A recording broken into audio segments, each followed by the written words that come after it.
हाँ, आज अपने स्टार्ट करेंगे एक्सरसाइज 1.4। बहुत ही शानदार एक्सरसाइज है, बहुत इजी वे में करा दूंगा। एग्जाम में यहाँ से क्वेश्चन हर साल आता है। ये यूँ कहना चाह रहा है कि बिना लंबी विभाजन प्रक्रिया के ये बताइए कि निम्नलिखित परिमेय संख्याओं के दशमलव प्रसार शांत है या अशांत है, अशांत आवृत्ति है। Without actually performing the long division start whether the following rational numbers will have terminating decimal expansion या फिर non terminating repeating decimal expansion. मैं एक छोटी सी बात बता दूं कि शॉर्ट में बता रहा हूं आपको भी कि जब भी आपसे शांत या अशांत पूछे, शांत या फिर अशांत, हिंदी में तो शांत अशांत बोलते हैं और इंग्लिश में टर्मिनेटिंग या फिर नॉन टर्मिनेटिंग, ठीक है, नॉन टर्मिनेटिंग पूछे तो बड़ा इजी है। जब भी पूछे तो अगर आपको करना क्या है कि जो भी वैल्यू दे रखी होगी, जो भी, जैसे इसमें 10 क्वेश्चन दे रखे हैं तो कोई भी वैल्यू अगर दे रखी होगी तो उसका प्राइम फैक्टराइजेशन, प्राइम फैक्टराइजेशन का मतलब होता है अभाज्य गुणनखंड। किसका अभाज्य गुणनखंड? जो बटे में लिखी हुई है, जिसको अपन जैसे पी अपॉन क्यू में रूप में लिखते हैं तो क्यू, ठीक है, इसका अभाज्य गुणनखंड। अभाज्य गुणनखंड कौन सा? ऐसा जो अपन एलसीएम की तरह करते हैं वो, अगर वो 2 की पावर n इंटू 5 की पावर m के रूप में आता है, किस शेप में आता है, किसकी फॉर्म में आता है तो है शांत, वरना अशांत। अब ये मैंने क्या कह दिया वो समझो। मतलब ये है कि सपोज मैंने एक एग्जांपल लिया 40, तो 40 में जब 2 का दोगे 20, फिर 2 से करोगे तो 10, फिर 2 से करोगे तो 5, फिर 5 से करोगे तो 1। मतलब इसका जो प्राइम फैक्टराइजेशन वो निकल के आया 1 2 3, 2 की पावर तो 3 और 5 की पावर 1 आया। इसका मतलब ये इस शेप में है, 2 की पावर और 5 की पावर में आंसर आ रहा है, मतलब 2 की घात और 5 की घात में आंसर आ रहा है। इसका मतलब ये शांत है, मतलब जो डेसिमल एक्सपेंशन है वो टर्मिनेटिंग है। लेकिन अगर यही क्वेश्चन ऐसा हो जाता, सपोज अपन बात करते 35 की, इसमें मैंने सबसे पहले 5 का किया, 7 बार 7 से किया, खत्म। 5 तो है लेकिन नया नंबर 7 आ गया, इसलिए वहीं खत्म हो गया और आंसर क्या हो जाएगा कि ये non terminating repeating decimal expansion है, क्योंकि ये अशांत है, क्योंकि ये इसका जो प्राइम फैक्टराइजेशन है वो 2 की पावर n और 5 की पावर m के रूप का नहीं है, उसमें 7 आ गया। एक चीज़ और बता दूं, आपके माइंड में यही क्वेश्चन उठ रहा होगा और उठना भी चाहिए कि अगर क्वेश्चन ऐसा आ जाए जैसे कि मैं ले लूँ 16, तो जैसे आपने 2 से किया तो 8, फिर 2 से किया तो 4, फिर 2 से किया तो 2 से किया तो खत्म। मतलब सारी की सारी वैल्यू अगर 2 की पावर में आ जाए, आपके माइंड में क्वेश्चन उठ रहा होगा, बिल्कुल सही, उठना भी चाहिए। तो आंसर आया 2 की पावर 4, 2 की पावर 4 आंसर आया। अब आप कहोगे फिर 5 तो इसमें है ही नहीं, तो भी ये शांत यानी कि टर्मिनेटिंग ही कहलाएगा, क्योंकि इन दोनों में से अगर एक भी है तो भी माना जाएगा। फिर आप सोचोगे बच्चे का जिसका क्या करेंगे, तो उसका अपन 5 की पावर 0 खुद से ऐड कर लेंगे, क्योंकि किसी भी नंबर की वैल्यू अगर 0 हो तो आंसर 1 होता है।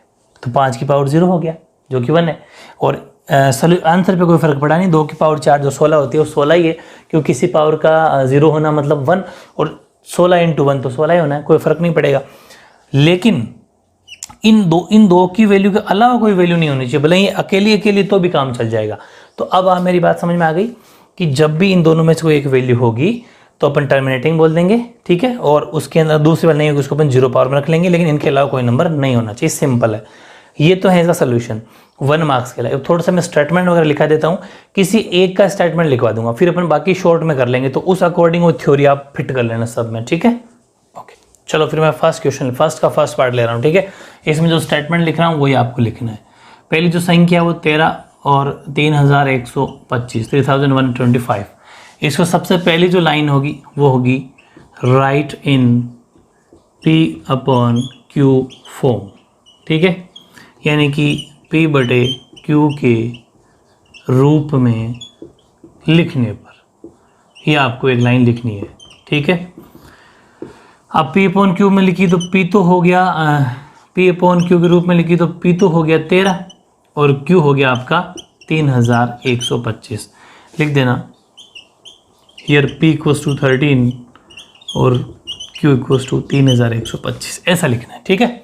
अब नीचे लाइन आ जाएगी, मैंने कहा था इसका प्राइम फैक्टराइजेशन करना है, तो एक लाइन और लिखनी है, प्राइम फैक्टराइजेशन ऑफ Q, और ब्रैकेट में क्या लिख दोगे 3125, यानी कि Q जो कि 3125 है के अभाज्य गुणनखंड अभाज्य गुणनखंड करने पर। अब इसके अभाज्य गुणनखंड करेंगे 3125, इसके आगे लिख देना बराबर, इक्वल है ना, इक्वल के आगे लाइन आई जाएगी ये। और जो ये 3125 के आप कर रहे हो ना, ये वाला, ये भले दिखाने की जरूरत नहीं है, यहाँ सिर्फ पावर की वैल्यू लिखनी है, इसको आप कहीं रफ वर्क में कर लेना। 5 से 6 बार, 2 बार, 5 बार, फिर 5 से करोगे तो 1 2 5, फिर 5 से करोगे तो 5 2 जा, और ठीक है, फिर 5 से करोगे तो ख़त्म। यानी कि 5 की पावर आ रही है 5, तो आंसर आया 5 की पावर 5। अब आप सोचोगे 2 की पावर तो है ही नहीं, कोई बात नहीं, 2 की पावर पर रख लेंगे 0, ठीक है। तो नीचे लाइन आ जाएगी, Q is of the form 2 की पावर n इंटू 5 की पावर m। Q 2 की पावर n इंटू लगाने की जरूरत नहीं है, इतना सा भी चलेगा, 2 की पावर वो मल्टीप्लाई होता है ताकि प्रॉपर बुक की लैंग्वेज हो जाएगी। 2 की पावर n और 5 की पावर m के रूप का है कि नहीं है, बताओ। क्यों है ना, 5 और 2 की पावर का बना हुआ है। सो 13/3125 is terminating decimal expansion. Terminating decimal expansion, ये बात लिखनी है, ठीक है। अतः 13/3125 का दशमलव प्रसार शांत है। बस ये स्टेटमेंट आपको जो भी शांत होगा, जो भी टर्मिनेट होगा, उसमें लिखना है। अब मैं हर बार में नहीं लिखूंगा, मैं सीधा यहाँ से कराऊंगा फिर, ठीक है। बाकी सब बातें आपको समझ में आएगी। ये स्टेटमेंट आपको इनके सब के सब 10 के 10 पार्ट में लिखना है। कहाँ तक सेम रहेगा, चाहे नॉन टर्मिनेट भी हो, कहाँ तक सेम रहेगा, यहाँ तक। इसके बाद में अगर वो इसके रूप का नहीं है तो क्या लिख दोगे, Q is not of the form 2 की पावर n 5 पावर। अगर नहीं हो तो Q is not of the form 2 की पावर n 5 पावर m। सो जो वैल्यू आएगी वो is non terminating repeating decimal expansion. Hindi वाले, Q 2 की पावर n और 5 की पावर n के रूप का नहीं है, अतः जो भी वैल्यू होगी वो उसका दशमलव प्रसार अशांत है। ये दोनों की लैंग्वेज रहेगी, ठीक है। तो इसमें अपन टाइम वेस्ट नहीं करेंगे, बार बार में 10 बार लिखूंगा कितना टाइम वेस्ट हो जाएगा, ठीक है। वो आपको खुद का एडजस्ट करना है। सोल्यूशन कर लेते हैं। जैसे अब बात करता हूँ मैं सेकंड की। सेकंड है 17/8। सब बातें सेम लिखनी। यहाँ जाता हूँ सीधे ही 8 के प्राइम फैक्टराइजेशन, तो क्या हो जाएंगे 2 की पावर 3। 2 की पावर 3 हो जाएंगे 8/2 इंटू 2 इंटू 2, जैसे ऐसा करोगे तो ठीक है। ये तो सिंपल आप कर लोगे ना। चलो, तो इसका मतलब 5 की पावर 0 रख लेते हैं अपन, क्योंकि 5 की शेप का है। 5 जैसे 2 की पावर 0 रखी थी, वैसे 5 की पावर 0 रख लेते हैं, ठीक है। अगर ये ऐसा है तो Q is of the form 2 की पावर n और 5 की पावर m। Q 2 की पावर n 5 के रूप का है। सो नीचे आ जाएगी value 17/8 is terminating decimal expansion. अतः 17/8 शांत है। समझ गए, वेरी गुड। अब लेते हैं अपन थर्ड, तीसरा है 64/455, 455। वही 455 के अपन कर लेंगे। तो 455 के प्राइम फैक्टराइजेशन करके देखो। 5 से किया तो 9 और 1, फिर 7 से जाएगा, फिर 13 बार, 13 से ही खत्म नहीं हो रहा, क्योंकि प्राइम फैक्टर आ रहा है 5, 7 और 13। फिर लाइन यहाँ आ जाओगे सीधे ही, फिर लिखोगे Q is not of the form 2 की पावर n और 5 की पावर, यहाँ पर नॉट लगा देना बस, समझ गए। फिर Q 2 की पावर n और 5 की पावर n के रूप का नहीं है। सो 64/455 यानी 64/455 is non terminating repeating decimal expansion. अतः 64/455 का दशमलव प्रसार अशांत आवृत्ति है। बस ये है आपका सिस्टम, बड़ा इजी है ना। फिर अपन लेते हैं फोर्थ पार्ट। फोर्थ है 15/1600। फिर बाकी स्टेटमेंट तो सेम रहेगा, सीधे अपन क्यू के फैक्टर करते हैं, प्राइम फैक्टराइजेशन। और 1600 की जब करोगे थोड़ी बड़ी वैल्यू ज़रूर आ सकती है, 800, 400, 200, 100, 50, 25। अब 5 से जाएगा, अभी तक 2 का जा रहा था और ये खत्म, ठीक है। तो 2 की पावर तो आ गई 1, 2, 3, 4, 5, 6। 2 की पावर तो 6 इंटू 5 की पावर 2, बिल्कुल सही है। Q is the form of 2 की पावर n इंटू 5 की पावर m। Q 2 की पावर n और 5 की पावर m के रूप का है। अतः 15/1600 वो भी टर्मिनेटिंग है। ये ध्यान रखना, ये भी टर्मिनेटिंग था मतलब कि शांत था। ये भी आपका तीसरा नॉन टर्मिनेटिंग था, यानी कि ये अशांत था, अशांत आवर्ती थी, अशांत आवर्ती, नॉन टर्मिनेटिंग रिपीटिंग, ठीक है। और ये वापस शांत आ गया, शांत का मतलब टर्मिनेट हो गया। अब बात करते हैं पांचवें की। फिफ्थ है 29/343, 29/343, 343 के फिर प्राइम फैक्टराइजेशन कर लेंगे अपन, तो जाएगा आपके सीधा 3 से जाने से 7 से जाएगा, 7 4 जा 7 चौक 28 है ना, 28 तो बच गए आपके 6 6 7 7 8 9 जा 7 9 जा 63, फिर 7 से ख़त्म। तो सीधी सी बात है ये भी नहीं होगा। क्या लिखोगे, यहाँ तक तो सेम थ्योरी, फिर वापस क्योंकि क्यू की जो वैल्यू आ रही है वो 7 की पावर 3 आ रही है, हमें तो 2 और 5 के अलावा कुछ नहीं दिखना चाहिए। तो Q is not of the form 2 की पावर n 5 और m, Q 2 की पावर n और 5 की पावर के रूप का नहीं है। अतः 29/343 यानी 29/343 is non terminating repeating decimal expansion, यानी कि ये भी नॉन टर्मिनेटिंग रिपीटिंग है, यानी कि ये भी अशांत आवर्ती है। ठीक है, बात करते हैं छठे की। छठा क्या है, छठा है 23/2 की पावर 3 और 5 का 2। इसने ऑलरेडी अपन को सॉल्व करके दे दिया कि चलो इतने सारे क्वेश्चन कर लिए, थोड़ी हेल्प कर देते हैं, बढ़िया अपन को सॉल्व करके दे। हालांकि एग्जाम में ऐसा आएगा नहीं, एग्जाम में थोड़ा ठीक ठाक ही आएगा। तो इसको सेम टू सेम थ्योरी वापस, ये तो सीधा उतारना है बस, कुछ भी नहीं, ऑलरेडी 2 की पावर और 5 की पावर में है, तो यहाँ तक तो ये सीधा क्यू के तो ये करेगा ही मिल गए। फिर सेम थ्योरी, ठीक है, कि ये इसके रूप का है, इसलिए बस नंबर चेंज कर देना। 13/2 की पावर 3 5 की पावर 2 भी टर्मिनेट है, ये भी क्या हो जाएगा, टर्मिनेट, यानी कि शांत है। बात करते हैं सातवें की। सातवां है, नहीं है 129, क्योंकि 2 की पावर तो है, 2 की पावर 2 है, 5 की पावर 7 है, लेकिन 7 की पावर हमारे पास गलत आ गई, बस ये नहीं है। सेम टू सेम थ्योरी, यहाँ आ जाओगे, क्यू के फैक्टर करेगा ही मिल गए, सीधा लिख देना Q is not of the form of 2 की power n, non terminating repeating है, क्योंकि इसके अंदर 7 की पावर आ गई। नॉन टर्मिनेटिंग रिपीटिंग का मतलब अशांत आवर्ती हैं। ठीक है, बात करते हैं आठवें की।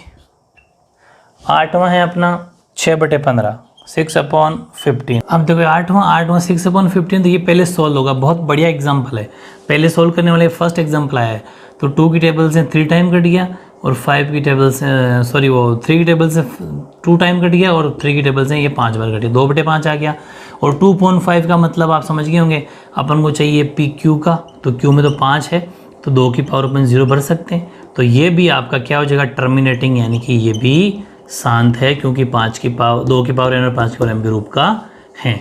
ठीक है, ऐसे ही बात करता हूँ नाइन्थ की।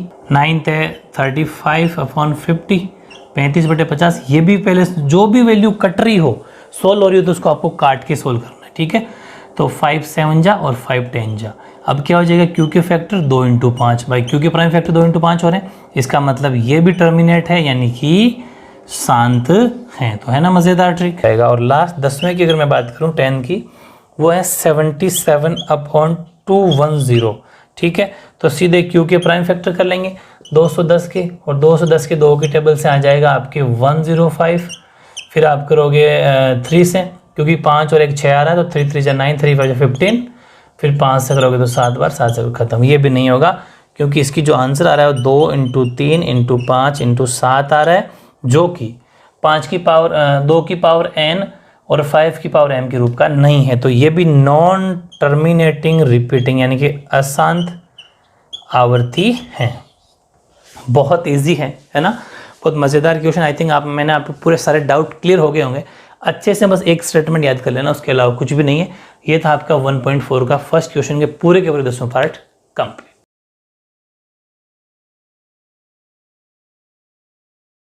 अब देखो सेकंड क्वेश्चन, ये फर्स्ट से थोड़ा सा डिफरेंट है। डिफरेंट कैसे कि फर्स्ट के अंदर, हालांकि इसने यूज उसी का लिया है कि फर्स्ट के अंदर ऊपर दिए गए प्रश्न में उन परिमेय संख्याओं के दशमलव प्रसार को लिखिए जो शांत है। मतलब जो भी अपने फर्स्ट के ना, उसमें वो वैल्यू लेनी जो टर्मिनेटिंग थी, जो शांत थी। हालांकि बस इतना सा लिखा हुआ था, लेकिन मैंने ये वैल्यू पहले लिख दी है, क्योंकि ये वो वैल्यू है जो शांत थी, टर्मिनेटिंग थी। क्योंकि एग्जाम में ये लिखा हुआ आएगा, क्योंकि वहाँ पर तो ऊपर वाला नीचे वाला क्वेश्चन होता नहीं है।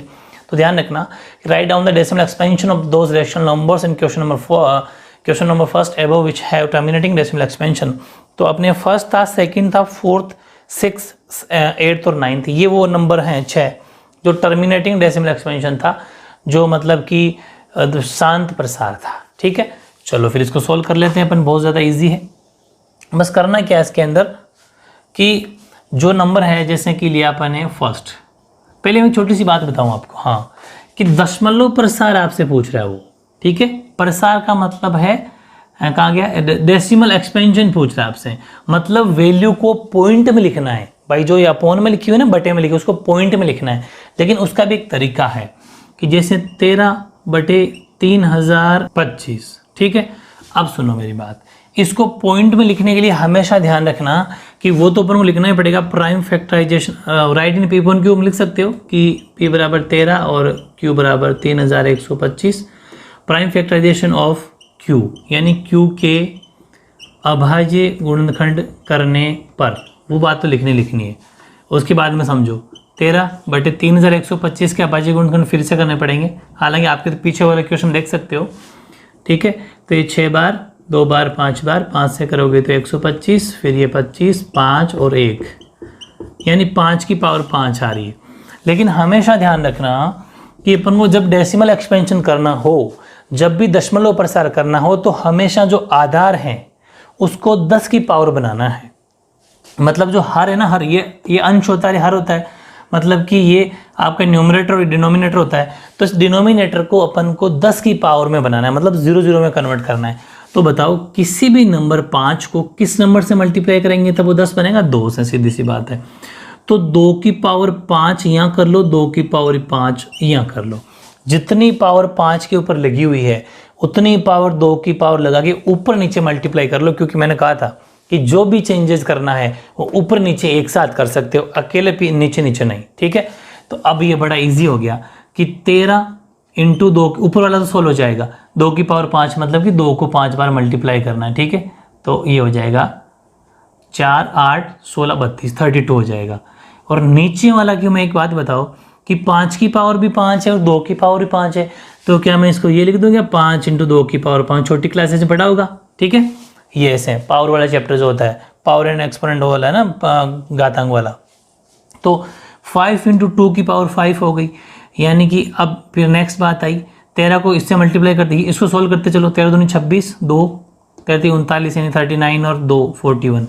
नीचे वाला हो गया 10 की पावर 5, है ना भाई, 5 2 10 और ऊपर पावर 5।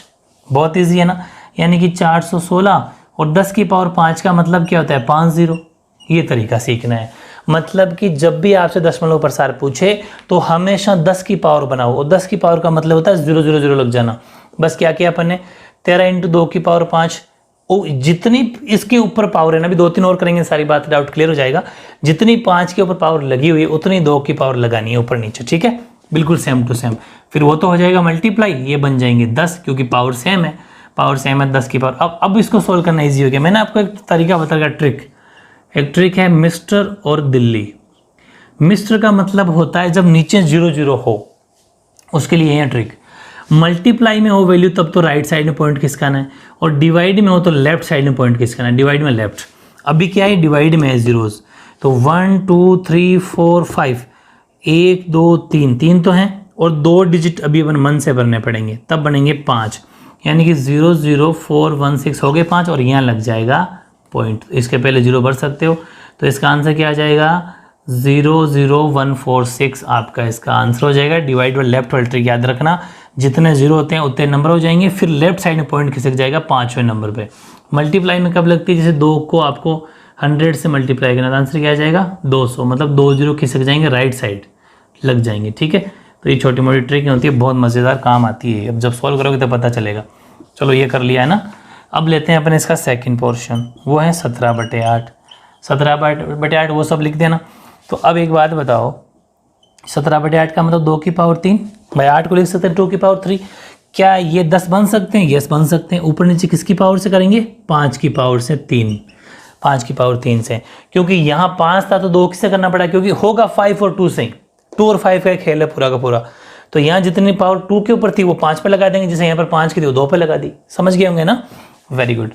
तो ये हो गया 17 इंटू 5 की पावर 3 का मतलब हो गया 125, और ये 2 इंटू 5 ये हो गया 10, और 10 की पावर हो गई 3। तो देखो 17 को इससे मल्टीप्लाई, 17 5 85, ठीक है, 17 85 मतलब, 85 और 8, फिर 17 दूनी 34, 34 और 8 हो गया 42, 42 यानी कि 4, फिर 17 और 4 21, 21 और नीचे आ गया 10 की पावर 3 का मतलब 30। ठीक है, तो सीधा आंसर आ गया डिवाइड में लेफ्ट 1 2 3 1 2 3, यहाँ पॉइंट लगा दो 3 डिजिट बाद में, ये यहाँ काम आती है ट्रिक, है ना, बहुत मज़ेदार है ना। वरना मल्टीप्लाई करोगे डिवाइड करने मत लग जाना, टाइम वेस्ट मत करना। 3 0 का मतलब इधर डिवाइड में लेफ्ट साइड से पॉइंट लगाना है, बस आंसर। ऐसे ही अपन बात करते हैं। नेक्स्ट नंबर है 15/1600, यानी कि इसका चौथा पार्ट है फर्स्ट का, 15/1600।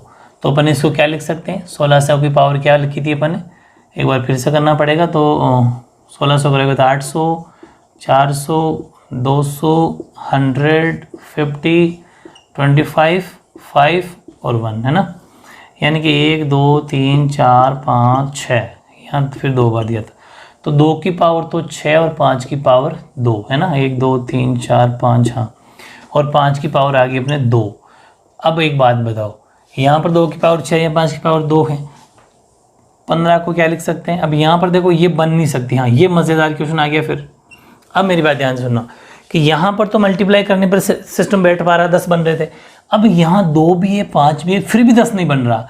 मतलब ये 10 कब बनता, जब दोनों की पावर क्या होती, सेम होती। मतलब ये 10 कब बनता, जब दोनों की घातें सेम होती। तो फिर अपने एक दिमाग लगा लिया कि कितनी कम पड़ रही है, 4 कम पड़ रही है भाई। 5 की पावर भी 6 होनी चाहिए, 2 तो है, 4 कम पड़ रही है, तो ऊपर नीचे 5 की पावर 4 से मल्टीप्लाई कर लेंगे। अब सुनना, 15 का तो 15 इंटू 5 की पावर 4 का मतलब क्या होता है, 25, 125, 625, 625, वो तो हो गया ऊपर का सोल्यूशन। अब नीचे 2 की पावर 6 अपनी जगह है। जब एक बात मैं बता दूं, फिर छोटी क्लास में आप पढ़ा होगा कि 5 की पावर 2 इंटू 5 की पावर 4, जब घातें यानी कि जब पावर चाहे अलग अलग हो लेकिन उनका बेस सेम हो, अगर आधार सेम हो और मल्टीप्लाई में हो, पूरी बात सुन लो या कहीं लिख लेना कि आधार यानी कि बेस सेम हो मतलब बराबर हो और वो मल्टीप्लाई में हो, तो जो पावर होती है, जो घातें होती है, वो जुड़ जाती हैं, वो प्लस हो जाती है। मतलब कि 5 की पावर 2 प्लस 4 यानी कि 5 की पावर 6 हो जाती है।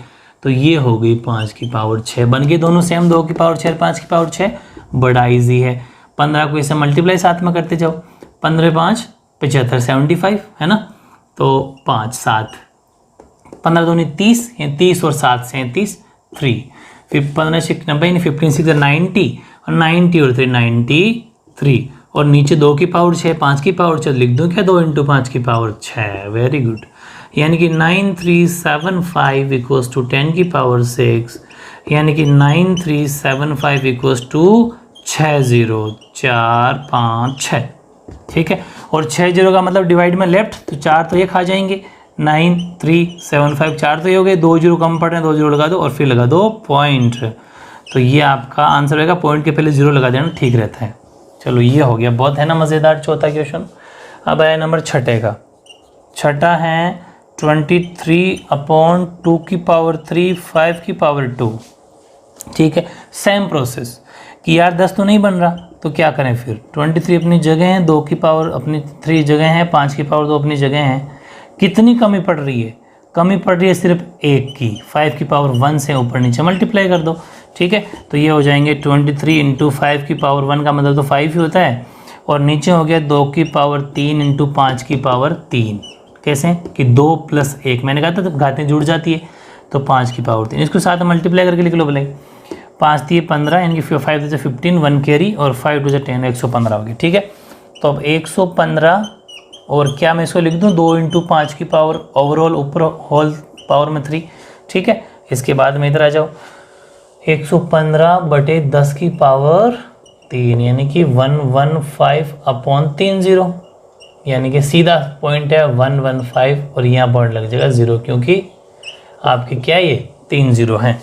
3 0 का मतलब लेफ्ट साइड में 3 डिजिट खिसका दो, 5 3 15, हंसी लगी 1 10 11। हाँ, अब बात करते हैं अपन 8वें की। 8वां देखो 8th, वो है 6/15 6/15। 6/15 में क्या बन जाएगा, 6/15 की। अच्छा, ये जो क्वेश्चन था जैसे अपन ने वहाँ पर भी किया था, इसको पहले सॉल्व करना पड़ेगा। 3 2 जा 6, 3 5 जा 15, अब बन गया 2/5। और 2/5 का मतलब अब तो कोई टेंशन नहीं, ऊपर नीचे 2 से मल्टीप्लाई कर दो, ये लो, ठीक है, क्योंकि अपन को 10 बनाना है। तो ये हो गया 4/10, यानी कि आंसर हो गया 0.4। 0.4 सीधा आंसर हो गया, क्योंकि डिवाइड में लेफ्ट तो 1 0 है, तो यहाँ पॉइंट आ जाएगा 1 0 के बाद में, ठीक है। अब बात करता हूँ लास्ट 9वें की, 9th पार्ट की, 35/50। इसको भी काट के सिंपलेस्ट बना सकते हो आप, 5 7 जा और 5 से 10, 7/10 हो गया। और 7/10 को अपन लिख सकते हैं 2 × 5, लेकिन हाँ वैसे 10 बन गया सीधा ही, तो 7/10 10 ही बनाना होता है, तो 7/10 हो गया, मतलब 0.7, क्योंकि डिवाइड में लेफ्ट तो सीधा यहाँ पॉइंट आ जाएगा। तो बहुत मज़ेदार है, बहुत ही इंपॉर्टेंट क्वेश्चन है। 1 मार्क्स में सभी ऐसे क्वेश्चन आ सकते हैं। पहला क्वेश्चन भी 1 मार्क्स के लिए लेवल का था, और ये सेकंड क्वेश्चन भी 1 मार्क्स के लेवल का है। वैसे इस एक्सरसाइज में सारे ही क्वेश्चन 1 मार्क्स के लेवल के ही हैं, तो आई थिंक आपको बहुत ईजी लग रहे होंगे, ठीक है, ओके।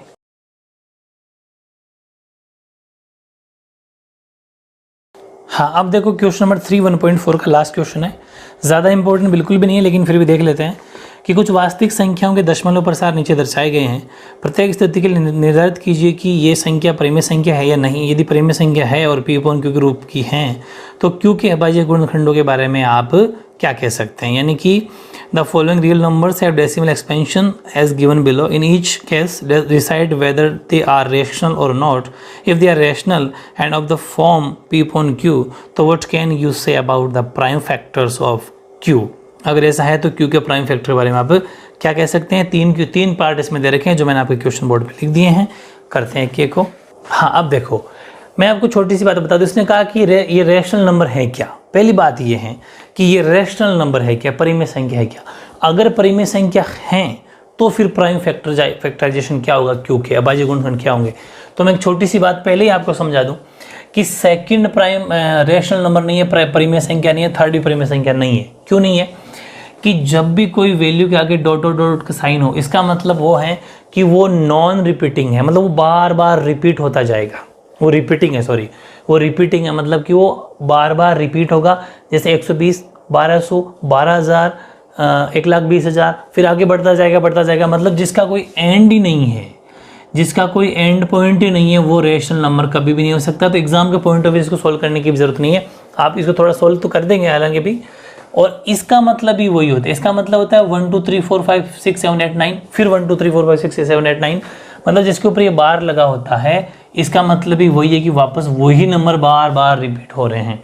और जो बार बार रिपीट होते हैं उसको अपन P/Q के रूप में नहीं लिख सकते, लेकिन इस फर्स्ट वाले को लिखा जा सकता है, क्योंकि ना तो बार डॉट डॉट लिखा हुआ ना ऊपर बार लगाया रखा, ठीक है। तो सबसे पहले माना, यानी कि लेट x इक्वल्स टू 43.123456789, ठीक है।